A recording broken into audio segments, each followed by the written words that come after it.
Welcome. റഹ്മാനാണ്. Endocrine pharmacology video സീരീസിൽ കഴിഞ്ഞ video നമ്മൾ ഈസ്ട്രോജൻ ആൻഡ് റിലേറ്റഡ് ഡ്രഗുകളെ പറ്റിയാണ്. അപ്പോൾ നമുക്ക് ഇനി ഈ വീഡിയോയിൽ പറയേണ്ടത് ആന്റി ഈസ്ട്രോജൻസിനെ പറ്റിയാണ്. സോ ആന്റി ഈസ്ട്രോജൻസിലെ ഫസ്റ്റ് ഗ്രൂപ്പ് ഈസ് SERMs ആണ്. SERMs എന്ന് പറഞ്ഞു കഴിഞ്ഞാൽ സെലക്റ്റീവ്, എസ് ഫോർ സെലക്റ്റീവ് ആണ്, ഈസ്ട്രോജൻ ആണ്, റിസപ്റ്റർ ആണ്, മോഡുലേറ്റർ. സോ ഇതാണ് SERM എന്ന് പറയുന്ന മരുന്ന്. ആൻഡ് എന്താണ് ഇതിന്റെ പ്രത്യേകത എന്ന് പറഞ്ഞു കഴിഞ്ഞാൽ ഇതിന് ചില ഈസ്ട്രോജൻ റിസപ്റ്റർ സൈറ്റുകൾ, ഈസ്ട്രോജൻ റിസപ്റ്റർ പല സൈറ്റുകളിലുണ്ട്, നമ്മൾ കഴിഞ്ഞ വീഡിയോയിൽ പറഞ്ഞു. ആൻഡ് അവിടെ ഇതിന് അഗോണിസ്റ്റിക് ആക്ഷൻസ് ആണ് ഉള്ളത്. അഗോണിസ്റ്റ് ആയിട്ട് വർക്ക് ചെയ്യുമ്പോൾ മറ്റു ചില ഈസ്ട്രോജൻ റിസപ്റ്റർ ഉള്ള സൈറ്റുകളിൽ ഇത് ആന്റഗോണിസ്റ്റ് ആയിട്ടായിരിക്കും വർക്ക് ചെയ്യുക. സോ രണ്ട് തരം ആക്ഷൻസ് ഉണ്ട്. ഈസ്ട്രോജൻ ലൈക്ക് ആക്ഷൻ ഉണ്ട്, ഈസ്ട്രോജൻ ഓപ്പോസിറ്റ് ആക്ഷനും. ആന്റി ഈസ്ട്രോജനിക് ആക്ഷനും ഈസ്ട്രോജനിക് ആക്ഷനും ഒരേപോലെ ഉള്ളത് കൊണ്ടാണ് നമ്മൾ സെലക്റ്റീവ് ഈസ്ട്രോജൻ റിസപ്റ്റർ മോഡുലേറ്റേഴ്സ്, അതാണ് സെലക്റ്റീവ് എന്ന പേര് വരാൻ കാരണം. സോ ഇതിന്റെ മരുന്നുകളുടെ പേര് ഞാൻ പുറകെ പറയാം, ബിക്കോസ് നമ്മൾ ഇതിനെ കുറിച്ചിട്ടാണ് ഇവിടെ കൂടുതൽ പറയുക. ആൻഡ് ഇതാണ് ഒരു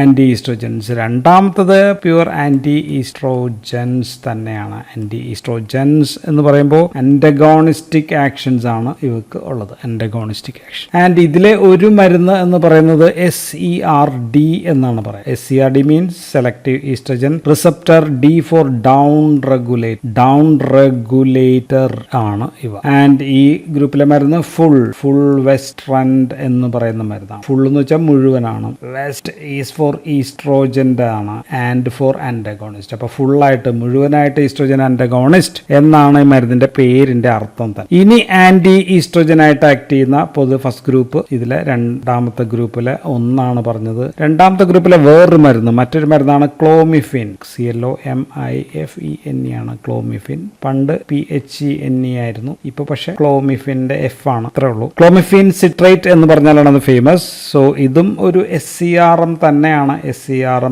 പക്ഷെ ആക്ഷൻസ് അധികവും ആന്റി ഈസ്ട്രോജൻ ആക്ഷൻ. സോ ഇതിന് നമുക്ക് SERMലും പെടുത്താം, പക്ഷെ ആന്റി ഈസ്ട്രോജനിക് ആക്ഷൻ ആണ് ഏറ്റവും അധികം കൂടുതൽ. ആൻഡ് ഇനി മൂന്നാമത്തെ ഒരു ഗ്രൂപ്പ് കൂടിയുണ്ട്. മൂന്നാമത്തെ ഗ്രൂപ്പിനെ നമ്മൾ അരോമാറ്റേസ് ഇൻഹിബിറ്റർ എന്നാണ് വിളിക്കുക. അരോമാറ്റേസ് ഇൻഹിബിറ്റേഴ്സ് എന്ന് വിളിക്കും. സോ എന്താണ് ഈ അരോമാറ്റേസ് എന്ന് നമ്മൾ ഈസ്ട്രോജൻ ഫിസിയോളജിയിൽ നമ്മൾ പറഞ്ഞിട്ടുണ്ട്. ആ വീഡിയോയിൽ നമ്മൾ അരോമാറ്റേസ് കൺവേർട്ട് ആൻഡ്രോജനെ ഈസ്ട്രോജനാക്കി മാറ്റുന്ന എൻസൈമാണ് അരോമാറ്റേസ് എന്ന് നമ്മൾ പറഞ്ഞിട്ടുണ്ട്. ആൻഡ് ഇവയിൽ തന്നെ രണ്ട് തരം നമുക്ക് പറയാം, രണ്ടാക്കാം. ഒന്നിന് സ്റ്റിറോയിഡൽ റിംഗ് ഉള്ളത്, രണ്ടാമത്തേന് അപ്പൊ നോൺ സ്റ്റിറോയിഡൽ ആയിരിക്കും. അപ്പൊ സ്റ്റിറോയിഡൽ എന്ന് നമുക്ക് എഴുതാൻ വരണം. രണ്ടാമത്തത് നോൺ സ്റ്റിറോയിഡൽ റിംഗ് ഇല്ല, ഈസ്ട്രോജൻ പോലെയുള്ള റിംഗ് അല്ല. രണ്ടും ഈസ്ട്രോജൻ തടയുന്ന മരുന്നുകളാണ്. ആൻഡ് ഇതില് സ്റ്റിറോയിഡൽ ഈസ് എക്സിമെസ്റ്റൈൻ എന്ന് പറയുന്ന ഒരു മരുന്നുണ്ട്. ദെൻ നമുക്ക് അടുത്തത് ഫോർമസ്റ്റൈൻ എന്ന് പറയുന്ന മരുന്ന്. എക്സിമെസ്റ്റൈൻ ആൻഡ് ഫോർമസ്റ്റൈൻ MA ആണെന്ന് തോന്നുന്നു. And non steroidal very famous ആണ്.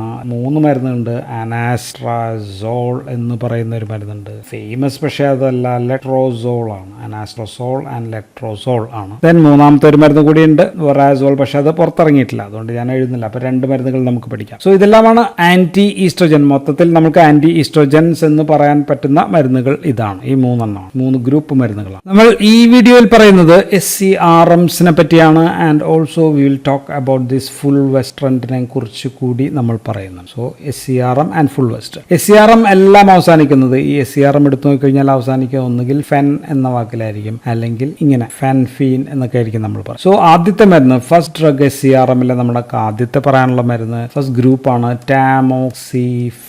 ടാമോക്സിഫെൻ എന്ന് പറയുന്ന മരുന്ന്. രണ്ടാമത്തത് അല്ലെങ്കിൽ വേറെ ഒരെണ്ണമുള്ളത് ടോറാമിഫീൻ എന്ന് പറയുന്ന മരുന്ന്. So tamoxifen and toremifene. And ഇത് രണ്ടും നമ്മൾ ഉപയോഗിക്കുന്നത് ബ്രസ്റ്റ് ക്യാൻസറിലാണ് എന്നുള്ളതാണ്, ബ്രസ്റ്റ് ക്യാൻസർ. ഇനി മറ്റൊരു ഗ്രൂപ്പ് മരുന്ന് നമുക്ക് ഇവിടെ എഴുതാം, അതും SERM തന്നെയാണ്. So this is first group, this is second group. ഞാൻ ഗ്രൂപ്പായിട്ട് തിരിച്ചത് ഉപയോഗം അനുസരിച്ചാണ്. രണ്ടാമത്തത് ഉള്ളത് റാലോക്സിഫീൻ എന്ന് പറയുന്ന മരുന്നാണ്. റാലോക്സിഫീൻ ആണ് ഏറ്റവും ഫേമസ് ആയിട്ടുള്ളത്. പിന്നെ 2 കൂടി ഗ്രൂപ്പിൽ വന്നിട്ടുണ്ട്, ബേസിഡോക്സിഫീൻ എന്ന് പറയുന്ന ഒരു മരുന്നും വന്നിട്ടുണ്ട്. പിന്നെ ഉള്ളത് ലാസോഫോക്സിഫീൻ എന്ന് പറയുന്ന ഒരു മരുന്ന്. സോ ഈ 3 മരുന്നും ആൻഡ് ഈ 3 SERMസും ഉപയോഗിക്കുന്നത് പോസ്റ്റ് മെനോപോസൽ ഓസ്റ്റിയോപോറോസിസിലാണ്, ഓസ്റ്റിയോപോറോസിസ്. ആൻഡ് ഇത് നമ്മൾ ഓൾറെഡി വീഡിയോ ചെയ്ത് കഴിഞ്ഞിട്ടുണ്ട്. സോ അതുകൊണ്ട് നമുക്ക് ഇത് പറയേണ്ട ആവശ്യം. ഇനി മൂന്നാമത്തെ ഗ്രൂപ്പ്, സോ ഒന്ന് ഇത് 2, ആൻഡ് മൂന്നാമത്തെ SERM എന്ന് പറയുന്നത് ഓർമെലോക്സിഫിൻ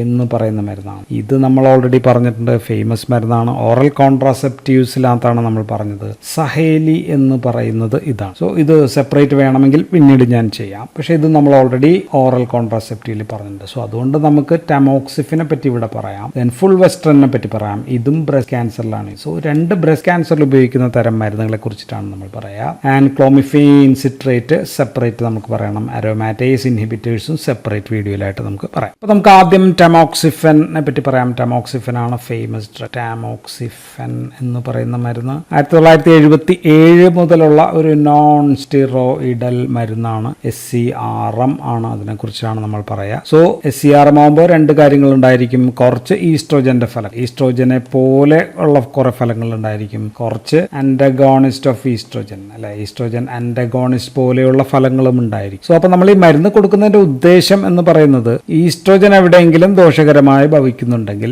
ആ സ്ഥലങ്ങളിൽ നമുക്ക് ആക്ഷൻ കിട്ടുക, അല്ലെങ്കിൽ ഈസ്ട്രോജന്റെ ആക്ഷൻ അവിടെ തടയുക എന്നുള്ളതാണ് നമ്മുടെ ആവശ്യം. സോ നമ്മുടെ ഉദ്ദേശം ടു പ്രിവെന്റ് ഹാംഫുൾ ദോഷകരമായിട്ടുള്ള ഈസ്ട്രോജനിക് എഫക്ട് ദോഷകരമായിട്ടുള്ള സ്ഥലങ്ങളിൽ അത് തടയുക എന്നുള്ളതാണ്. സോ അപ്പോൾ നമുക്ക് ഈ മരുന്ന് ഈസ്ട്രോജൻ മൂലമുള്ള എഫക്ട് തടയുന്നത് എവിടേക്കാന്ന് നോക്കിക്കഴിഞ്ഞാൽ, 1 ഈസ് ഇൻ ദ ബ്രസ്റ്റിലാണ് തടയുക.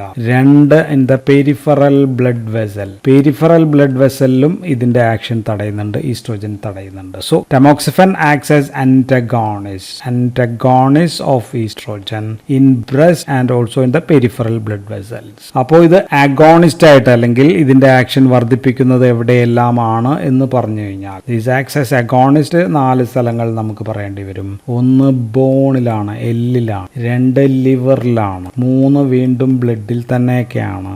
ആൻഡ് 4ാമത്തത് ഓർത്തിരിക്കുക യൂട്ടറസിലാണ്. സോ ഇത്രയും സ്ഥലങ്ങളിൽ ടാമോക്സിഫൻ അഗോണിസ്റ്റ് ആയിട്ട് വർക്ക് ചെയ്യുന്നുണ്ട്. ആൻഡ് ഈ ടാമോക്സിഫനും ഞാൻ വേറൊരു മരുന്ന് പറഞ്ഞു, റാലോക്സിഫേൻ എന്ന് പറയുന്ന ഓസ്റ്റിയോപോറോസിസിന് ഉപയോഗിക്കുന്ന മരുന്നാണ്. ആൻഡ് ഇത് തമ്മിൽ പഠിക്കാനായിട്ട് സുഖമാണ്. ഒറ്റൊരു കാര്യം ഓർത്താൽ മതി, എല്ലാം യൂട്ടറസിൽ റാലോക്സിഫിന് ടാമോക്സിഫിനെ പോലെ യൂട്ടറസിൽ അഗോണിസ്റ്റിക് ആക്ഷൻ ഇല്ല എന്ന് ഓർത്താൽ മതി. So no agonistic action the uterus for raloxifene. അത്ര ഓർത്ത് കഴിഞ്ഞാൽ ബാക്കി എല്ലാം സെയിം, യൂസ് മാത്രമാണ് വ്യത്യാസം. സോ ഞാൻ ജസ്റ്റ് പറഞ്ഞെന്ന് മാത്രമേ ഉള്ളൂ. അപ്പൊ നമുക്ക് ടാമോക്സിഫൻ ആക്ഷൻസ് ഓൺ ബ്രസ്റ്റിൽ ടാമോക്സിഫിന്റെ ആക്ഷൻസ് എന്തൊക്കെയാണെന്ന് പറഞ്ഞു കഴിഞ്ഞാൽ, ടാമോക്സിഫൻ നമ്മൾ പറഞ്ഞു ആന്റഗോണിസ്റ്റ് ആണെന്ന് പറഞ്ഞു. Antagonist of oestrogen receptors in breast. Okay, so breast ക്യാൻസറിന്റെ പ്രോലിഫറേഷൻ, ബ്രസ്റ്റ് ക്യാൻസർ ഉണ്ടാകുമ്പോൾ അതിൽ സെല്ലുകൾ പ്രോലിഫറേഷൻ വർദ്ധിക്കുന്നത് തടയുക എന്നുള്ളതാണ്. സോ അപ്പോൾ യൂസ് ഈസ് ഇൻ ബ്രസ്റ്റ് ക്യാൻസറിലാണ് എന്ന് നമുക്ക് പറയാം. അപ്പോൾ എല്ലാ തരം ബ്രസ്റ്റ് ക്യാൻസറിലും ഉപയോഗിക്കൂ എന്ന് ചോദിച്ചാൽ അത് പറ്റില്ല. അപ്പോൾ ഏത് തരം ബ്രസ്റ്റ് ക്യാൻസറിലാണ് എന്ന് പ്രത്യേകം ഓർത്തിരിക്കുക. That is ER positive, oestrogen receptor positive ആയിട്ടുള്ള സംഭവങ്ങളിലാണ് drug of choice. Oestrogen receptor പോസിറ്റീവായ ബ്രസ്റ്റ് ക്യാൻസറിലാണ്. അപ്പോൾ വീണ്ടും ചോദ്യം വരുന്നുണ്ട്, ഏത് തരം സ്ത്രീകളിലാണ് എന്ന് ചോദിച്ചാൽ that is in pre menopausal വുമണിൽ മാത്രമാണ് നമ്മൾ ഇതിനു വേണ്ടി ഉപയോഗിക്കുക. പ്രീ മെനോപോസൽ എന്ന് വെച്ചാൽ ആർത്തവ വിരാമം വരാത്ത സ്ത്രീകളിലാണ്. So tamoxifen is drug of choice in ER positive pre menopausal breast cancer patient എന്ന് നമുക്ക് പറയാം. അപ്പോൾ നമ്മുടെ ഉള്ളൊരു ചോദ്യം വരും, പോസ്റ്റ് മെനോപോസൽ ആണെങ്കിൽ അപ്പോൾ ഇതായിരിക്കും എന്ന് വെച്ചാൽ അത് അരോമാറ്റേസ് ഇൻഹിബിറ്റേഴ്സ്, ലെട്രസോൾ പോലെയുള്ള ഡ്രഗ് ആയിരിക്കും. അവിടെ നമുക്ക് ടാമോക്സിഫൻ ആഡ് ഓൺ ഡ്രഗ് കൂടെ ചേർക്കാനായിട്ടുള്ള മരുന്നായിട്ട് ഉപയോഗിച്ചേക്കാം. ഇനി ബ്രസ്റ്റ് ക്യാൻസറിൽ വേറെ എങ്ങനെയൊക്കെ ഉപയോഗിക്കാം എന്ന് വെച്ച് കഴിഞ്ഞാൽ, it is also use for decreasing, കുറയ്ക്കാനാണ്. എന്താണ് കുറയ്ക്കുന്നത്? Risk of contralateral breast cancer എന്ന് വെച്ചാൽ, അപ്പോൾ 2 സൈഡിൽ ബ്രസ്റ്റ് ഉണ്ടെങ്കിൽ ഇവിടെ വന്നു കഴിഞ്ഞാൽ ഇവിടെയും കൂടി വരാനുള്ള ചാൻസ് കുറയ്ക്കുക. So decrease the risk of contralateral breast cancer ആണ് 2ാമത്തെ ഒരു ഉപയോഗം. 3ാമത്തെ ഉപയോഗവും ബ്രസ്റ്റുമായിട്ട് ബന്ധപ്പെട്ടിട്ട് തന്നെയാണ്. അത് to decrease or reduce painful gynaecomastia എന്ന് വെച്ചാൽ പുരുഷന്മാരിൽ ബ്രസ്റ്റ് ഇതായിട്ട് വളരുന്നതാണ്. സോ ഇൻ മെയിൽ, സോ പുരുഷന്മാരിൽ ഇത് ഉപയോഗിക്കുന്നത് പെയിൻഫുൾ ആയിട്ടുള്ള ഗൈനക്കോമാസ്റ്റിയ ഉണ്ടെങ്കിൽ അതിന് വേണ്ടിയിട്ടാണ് നമുക്ക് ഉപയോഗിക്കുന്നത്. 4ാമത്തെ ഒരു ഉപയോഗം ഉപയോഗിക്കുന്നുണ്ടോ എന്ന് ചോദിച്ചാൽ ഇല്ല, എങ്കിലും ഉപയോഗിക്കാവുന്നതാണ്. Because this can cause or increases sudden release of FSHും LHും. ഗൊണാഡോട്രോപ്പിൻസ് റിലീസ് ഭയങ്കരമായിട്ട് കൂട്ടാം. അപ്പോൾ എന്ത് സംഭവിക്കും? ഓവുലേഷൻ ഉണ്ടാകാം. അപ്പോൾ ഓവുലേഷൻ ഇൻഡ്യൂസിങ്ങിന് വേണമെങ്കിൽ ഉപയോഗിക്കാം. പക്ഷെ നമുക്ക് വേറെ ഒരു മരുന്നുണ്ട്, അതിന്റെ പേരാണ് ക്ലോമിഫീൻ. സോ ക്ലോമിഫീൻ ഉള്ളത് കൊണ്ട് നമ്മളിത് ഉപയോഗിക്കാറില്ല, പക്ഷെ ഇത് വേണമെങ്കിൽ ഉപയോഗിക്കാം. അപ്പോൾ മരുന്നിന് ഈസ്ട്രോജനിക് ആക്ഷൻസ് ഉണ്ടെന്ന് പറഞ്ഞു. അപ്പോൾ ഈസ്ട്രോജനിക് ആക്ഷൻ മൂലം എന്തെങ്കിലും ഗുണങ്ങൾ കിട്ടുന്നുണ്ടോ? അപ്പോൾ അഡ്വാൻറ്റേജസ് ബിക്കോസ് ഓഫ് ഈസ്ട്രോജനിക് ആക്ഷൻ പറഞ്ഞു കഴിഞ്ഞാൽ, 1 ബോൺ റിസോർപ്ഷൻ കുറയ്ക്കുക, ഡിക്രീസ് ബോൺ റിസോർപ്ഷൻ എന്ന് വെച്ചാൽ fracture risk of bone fracture കുറയ്ക്കുന്നു വെച്ചാൽ ഓസ്റ്റിയോപോറോസിസ് കുറയ്ക്കും. അപ്പൊ ഇൻക്രീസ് ബോൺ മിനറൽ ഡെൻസിറ്റി കൂട്ടും, എല്ലുകൾക്ക് ബലം കൂടും. രണ്ടാമത്തെ ഒരു ഗുണം ഈസ്ട്രോജന്റെ ഗുണം മൂലം LDL കൊളസ്ട്രോൾ കുറയ്ക്കുകയും ഇൻക്രീസ്ഡ് HDL കൂട്ടുകയും. ഇപ്പൊ കാർഡിയോവാസ്കുലർ റിസ്ക് ഒക്കെ കുറെ കുറവായിരിക്കും. അപ്പൊ നമുക്ക് ഈസ്ട്രോജൻ മൂലമുള്ള ചില ദോഷഫലങ്ങൾ നമുക്ക് പറഞ്ഞു കഴിഞ്ഞാൽ, ഒന്ന് first disadvantages or adverse effect നമുക്ക് എഴുതാം. ഒന്ന് പെരിഫറൽ ബ്ലഡ് വെസൽസിലെ ആന്റി ഈസ്ട്രോജനിക് ആക്ഷൻ മൂലം ഉണ്ടാകാവുന്നത് ഹോട്ട് ഫ്ലഷസ് ആണ്. ഹോട്ട് ഫ്ലഷസ് ഉണ്ടാകാം, നൈറ്റ് സ്വെറ്റ്, ഭയങ്കരമായിട്ടുള്ള വിയർപ്പ് ഉണ്ടാകാം, vagina become dry, vaginal dryness ഉണ്ടാകാം. ആൻഡ് ഇതൊക്കെ നമ്മൾ പോസ്റ്റ് മെനോപോസൽ സിംറ്റംസിൽ നമ്മൾ പറഞ്ഞതാണ്. So these are post menopausal symptoms like സംഭവങ്ങളൊക്കെ ഉണ്ടാക്കാം. ഇതിൽ പ്രധാനപ്പെട്ടാണ് ഹോട്ട് ഫ്ലഷസ്, ചുട്ടുപുകച്ചിൽ എന്നൊക്കെ ആയിരിക്കും നമ്മൾ പറയുക. ആൻഡ് ഇനി പറയുന്ന അഡ്വേഴ്സ് എഫക്റ്റ് എല്ലാം തന്നെ ADR എല്ലാം തന്നെ ഇതിന്റെ ഈസ്ട്രോജനിക് ആക്ഷൻ മൂലം ഉണ്ടാകും. ഒന്ന് യൂട്രസിലാണ്. യൂട്രസിൽ എന്ത് സംഭവിക്കും? ഈസ്ട്രോജൻ എൻഡോമെട്രിയൽ പ്രോലിഫറേഷൻ ഉണ്ടാക്കും. സോ എൻഡോമെട്രിയൽ പ്രോലിഫറേഷൻ ഉണ്ടാക്കും. സോ അപ്പൊ എന്തായിരിക്കും ദോഷം? ഇൻക്രീസസ് റിസ്ക് ഓഫ് എൻഡോമെട്രിയൽ ക്യാൻസറിനുള്ള റിസ്ക് കൂടും. ഇത് വർഷങ്ങളോളം കഴിച്ചാലാണ്, ലോങ് ടേം ആയിട്ട് ഹെവി ഡോസ് ഒക്കെ എടുത്താലാണ് അത് കൂടുതൽ. എങ്കിലും അങ്ങനെ ഒരു റിസ്ക് ഉണ്ട്. രണ്ട്, ബ്ലഡ് ക്ലോട്ടിംഗ് ഫാക്ടേഴ്സ് കൂടുന്നുണ്ട്. ക്ലോട്ടിംഗ് ഫാക്ടേഴ്സ് വർദ്ധിക്കുമ്പോൾ ലിവറിൽ നിന്ന് കൂടുതലുണ്ടാകുമ്പോൾ risk of DVT thromboembolism, pulmonary embolism, ഇങ്ങനെയൊക്കെയുള്ള പ്രശ്നങ്ങൾ കൂടുതലായിട്ട് വരും. ദെൻ മറ്റ് സൈഡ് എഫക്ട്സ് ഇപ്പോൾ ഉദാഹരണം മെൻസ്ട്രൽ ഇറഗുലാരിറ്റീസ് ആണ്. ഫീമെയിൽ മെൻസ്ട്രൽ ഇറഗുലാരിറ്റീസ് ഉണ്ടാക്കാം, വോമിറ്റിംഗ്, ഛർദിൽ ഉണ്ടാക്കാം. ദെൻ ലിവറിൽ വെച്ച് മെറ്റബോളൈസ് ചെയ്യുന്നതുകൊണ്ട് ഹെപ്പാറ്റോടോക്സിറ്റി ഉണ്ടാക്കാം. ഓക്കെ, ബിക്കോസ് CYP2D6 വഴിയാണ് ഇത് മെറ്റബോളൈസ് ചെയ്യുന്നത്. ദെൻ പിന്നൊരു സൈഡ് എഫക്ട് കണ്ണിലെ ലെൻസിനകത്ത് ചില ക്ലോറൈഡ് ചാനൽ അത് തടയും. ക്ലോറൈഡ് ചാനലിനെ തടയുന്നത് മൂലം കാറ്ററാക്ട് പോസിബിലിറ്റി ആണ് പിന്നെ ഒരു സൈഡ് എഫക്റ്റ് ആയിട്ട് പറയും. കൊടുക്കാൻ പാടില്ലാത്തത്, ഒട്ടും കൊടുക്കാൻ പാടില്ലാത്തത്, പ്രഗ്നൻസി ഉണ്ടെങ്കിൽ കൊടുക്കാൻ പാടില്ല. ഇനി കഴിക്കേണ്ടി വന്നാൽ നമുക്ക് ഗർഭവതിയാകാതിരിക്കാനുള്ള എല്ലാ തയ്യാറെടുപ്പുകളും മറ്റ് മെഷേഴ്സ് എല്ലാം സ്വീകരിക്കുക എന്നുകൂടി ചെയ്യാം. ആൻഡ് ഈ സൈഡ് എഫക്ട്സ് ഒക്കെ പീക്ക് ആവുന്നത് ഒരു 3 months ഒക്കെ ആകുമ്പോഴാണ് ഇത് പീക്ക് ആവുക. പിന്നെ അത് ചിലപ്പോൾ കുറഞ്ഞേക്കും. അപ്പൊ ഇനി നമുക്ക് ഡോസ് സാധാരണ ഓറൽ ഗുളികയായിട്ട് കൊടുക്കുക 10 milligram to 20 milligram ഒക്കെയാണ് നമ്മൾ കൊടുക്കുക. ഇഞ്ചക്ഷൻ ഉള്ളത് 20 milligram-ൻ്റെയാണ് അവൈലബിൾ. സോ ഡോസ് സാധാരണ മെറ്റാസ്റ്റാറ്റിക് ബ്രസ്റ്റ് ക്യാൻസറിന്, ER പോസിറ്റീവ് ബ്രസ്റ്റ് ക്യാൻസറിന് നമ്മൾ 20 milligram മുതൽ 40 milligram പലതവണയായിട്ട് ഡിവൈഡഡ് ഡോസിലായിരിക്കും കൊടുക്കുക. ദെൻ ഡക്ടൽ കാർസിനോമ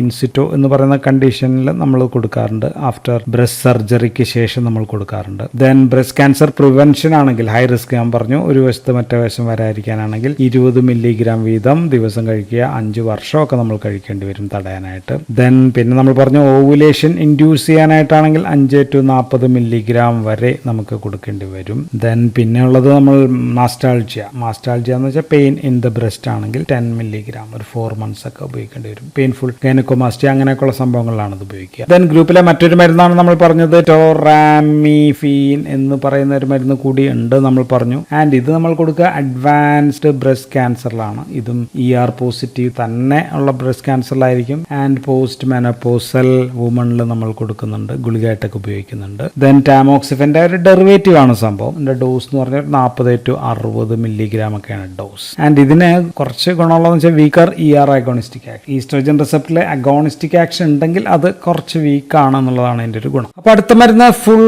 വെസ്ട്രൻഡ് ആണ്. ഫുൾ വെസ്ട്രൻഡ് നമ്മൾ ഓൾറെഡി പറഞ്ഞു, ഫുള്ളായിട്ട് ഈസ്ട്രോജൻ അന്റഗോണിസ്റ്റ് ആണ് സംഭവം എന്ന് നമ്മൾ പറഞ്ഞു. സോ ഇതൊരു SCRD ആണെന്നും നമ്മൾ പറഞ്ഞു. D മീൻസ് ഡൗൺ റെഗുലേറ്റർ ആണ് എന്നാണ് നമ്മൾ പറഞ്ഞത്. ഇതിവിടെ പറയാൻ കാരണം ബിക്കോസ് ഇതും ബ്രസ്റ്റ് ക്യാൻസറിന് തന്നെ ഉപയോഗിക്കുന്ന മരുന്ന്. And it blocks all receptor, എല്ലാ ഈസ്ട്രോജൻ റിസപ്റ്ററിനെയും ബ്ലോക്ക് ചെയ്യും. സോ ഈസ്ട്രോജൻ റിസപ്റ്റർ ഇതാണെങ്കിൽ അവിടെ പോയി നമ്മുടെ മരുന്ന് അങ്ങോട്ട് ഒട്ടിച്ചേർന്ന് കഴിഞ്ഞാൽ ദിസ് വിൽ ഡീഗ്രേഡ്, അതിനെ നശിപ്പിക്കും. സോ ഇൻക്രീസ് ദ ഡീഗ്രഡേഷൻ, അതാണ് ഈ മരുന്ന് ചെയ്യുക. അപ്പോൾ ഉപയോഗം എവിടെയാണെന്ന് ചോദിച്ചാൽ metastatic HR positive or ER positive. ER positive breast ക്യാൻസറിലാണ്.